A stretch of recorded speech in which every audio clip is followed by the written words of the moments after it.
An Introduction to the Three Volumes of Karl Marx's Capital by Heinrich. Preface. Protest is occurring again. In 2011, the Arab Spring rocked the Arab world and overthrew a number of rulers who once seemed invincible, at least to their own people. That summer, workers in several Western European countries were inspired by the actions of the Arab Spring. They conquered public places to protest against the policies of their governments. And in fall 2011, the Occupy Wall Street movement began in New York, leading to Occupy movements in many other countries. Since the banking crisis of 2008, more and more people are questioning capitalism. Is it really the system that provides freedom and wealth for the majority as is promised by its supporters? Or is it the system that brings wealth only to the 1% and economic pressure and misery at different levels to the 99%? Today, even beyond traditional left circles, discussions about the destructive consequences of capitalism are taking place. This is unusual is proven by giving a quick glance in the past. That this is unusual is proven by a quick glance into the past. At the beginning of the 1990s, after the collapse of the Soviet Union, it seemed as though capitalism had ultimately triumphed around the globe as an economic and social model to which there was no alternative. Although there were always many on the left who did not see a desirable alternative to capitalism in Soviet really existing socialism, such distinctions no longer seemed important. To most people, a society beyond the capitalist market economy appeared only as an unrealistic utopia. Instead of protest, accommodation and resignation reigned. But it was also, and in particular the 1990s, which showed that capitalism, even after its apparent final victory, continued to go hand in hand with the process of crisis and immiseration, as Kosovo, that's embarrassing, I don't know how to pronounce that, Kosovo, Afghanistan, and the first war in Iraq showed that wars in which the developed capitalist countries were not just indirectly, but directly involved were by no means a thing of the past. All this was taken up in different forms by the new counter-globalization movement and other social movements and made the point of departure for critique. Initially, these critiques were focused on single issues and posed limited demands that remained within the framework of the system. Furthermore, the critiques often rested on a simple black and white moralism. Throughout the course of these conflicts, however, fundamental questions kept being asked. What is contemporary capitalism's mode of operation? What is the connection between capitalism, the state, and war? And what kinds of changes are actually possible within capitalism? Leftist theory became important again. Every transformative practice assumes a particular understanding of that which exists. If, for example, we demand the introduction of a Tobin tax, that is, the taxation of currency transactions as a crucial means of the taming of capitalism, unleashed, then this implies a certain theorization of the importance of financial markets, about tamed or untamed capitalism, whether or not these assumptions are made explicit. How contemporary capitalism functions is not an abstract academic question. The answer to this question has an immediate practical relevance for every anti-capitalist movement. It is not surprising that since the end of the 1990s, grand theoretical narratives have been in vogue again, such as Empire by Antonio Negri and Michael Hart, Manuel Castell's Information Age, or the recently published Debt, The First 5,000 Years by David Graeber. Such books, although very different politically and in terms of content, employ Marx's categories to a greater or lesser extent. Partly they are used to analyze contemporary developments, partly they are criticized as obsolete. It is obvious that today one cannot avoid Marx's Capital if one wants to fundamentally understand capitalism. But common to these three books, as well as many other publications, is their somewhat superficial treatment of Marx's categories. They often appear only as empty phrases.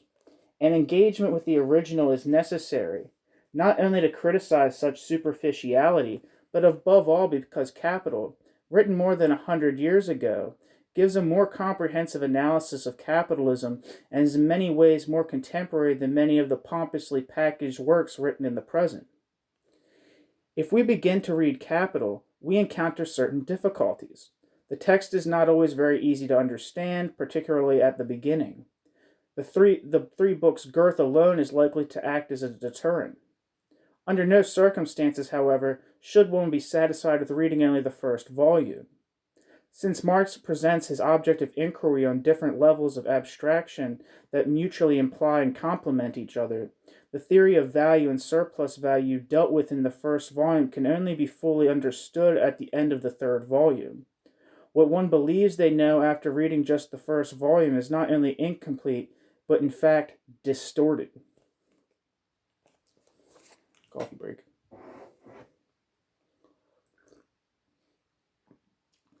It is somewhat tricky to understand the claim expressed in the subtitle of Capital, and which Marx also used to characterize his entire scientific project, Critique of Political Economy.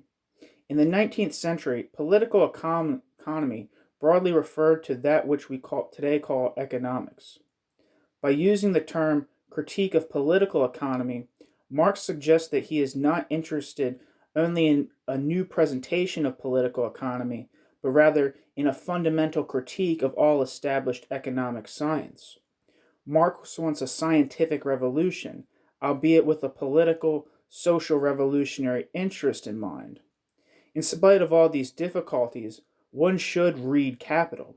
The following introduction cannot replace reading the original. It is only meant to offer an initial orientation. A detailed commentary on the first two chapters of Capital, amended by commentaries on further Marxian texts dealing with value theory, can be found in Heinrich,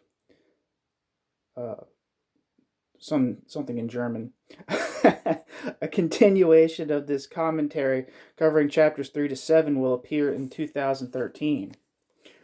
Readers should be aware that they are bringing to this text certain assumptions about the nature of capital crises and also the purpose of Marxian theory. These assumptions, which have been formed automatically by schools and media through conversations and conflicts, have to be critically interrogated. The point is not only to engage with something new, but also to investigate that which seems familiar and obvious. This interrogation should begin with the first chapter. There we develop, on the one hand, a preliminary definition of capitalism that is different from many everyday understandings of the term. Additionally, we discuss the role of Marxism in the workers' movement. The point is to show that there is in fact no such thing as, quote, Marxism. There has always been disagreement as to what the core of Marxist theory really is, not only between Marxists and critics of Marx, but also among the Marxists themselves. After the second preparatory chapter, which is dedicated to a preliminary characterization of the subject matter of capital, the preceding chapters roughly follow the structure of the argument in the 3 volumes of Capital. Chapters 3 to 5 treat the content of the first volume, Chapter 6 the content of the second volume, and Chapters 7 to 10 the contents of the third volume. Marx planned but never managed to carry out an analysis of the state that would proceed as systematically as his analysis of the economy. In Capital, we find only a few scattered remarks on the state. But a critique of capital without a critique of the state is not only incomplete, it actually invites misunderstandings. Chapter 11 will therefore briefly develop some points of critique of the state. The concluding 12th chapter contains a short discussion of what socialism and communism is meant for Marx and what they do not. Particularly, over the last few decades, many of the reductionisms of traditional worldview Marxism, on this term see chapter 1.3, have been subject to critique. This critique has read Marx not only as the better economist, as the traditional perspectives did, but primarily as a critic of social theory. This critique has read Marx not only as the better economist, as the traditional perspectives did, but primarily as a critic of social structure that is mediated by value and thus fetishized. This new reading of Marx's work on the critique of political economy forms the basis of the present introduction. My presentation thus builds on a particular interpretation of Marx's theory, while others are dismissed. However, to remain within the scope of this introduction, I had to largely refrain from engaging with other interpretations. I explain my understanding of the critique of political economy in more detail in Heinrich 1999. A discussion of the relevant literature can also be found in Heinrich 1999. Chapter 3 engages with Marx's theory of value. I suggest that this chapter be read particularly closely, including by those who already believe they understand the theory and only want to inform themselves about topics that build upon that theory, such as credit and crisis. This chapter is not only the basis for everything that follows, the above-mentioned new reading of Marx's work is also particularly apparent here. In completing the German text of this introduction, I have received much support. For the sometimes multiple critical readings of individual parts of the manuscript, for attentive discussions and important suggestions, my particular gratitude goes to Marcus Broskamp, Alex Gallos, Jan Hoff, Martin Krasdinsky, Ennis Langemeyer, Heinrich Lubin, Kolja Lindner, Urs Lindner, Arno Netzband, Bodo Nindel, Sabi Neus, Alexis Petrioli, Thomas Soblowski, Dorothy Schmidt, Anne Steckner, and Ingo Stutzel. For the English translation, I have to thank Alex Lacascio, who did the translation with enormous enthusiasm and engagement. I have to also thank Jim Kincaid and Chris Wright for reading and commenting on the first draft of the translation, and John Clegg for his support. Special thanks to Michael Yates for monthly review, who read and corrected the whole manuscript very carefully. Translator's note. English citations of Capital have been taken from the Penguin Classics edition of Capital Volume 1, translated by Ben Fawkes. Volumes 2 and 3, translated by David Firm and Jesus Christ. English citations of Capital have been taken from Penguin Classics edition of Capital Volume 1, translated by Ben Fawkes, 1990. Volumes 2 and 3, translated by David Fernbach, 1992 and 1991 respectively. Other English citations have been taken from the Marx Engels collected works, the most complete edition in English. In some quotes, the English translation had to be corrected, which is always indicated. Some quotes are taken from the Marx Engels Gesamtausgabe, the complete edition of all works of Marx and Engels. These quotes are translated by Alex Lacascio.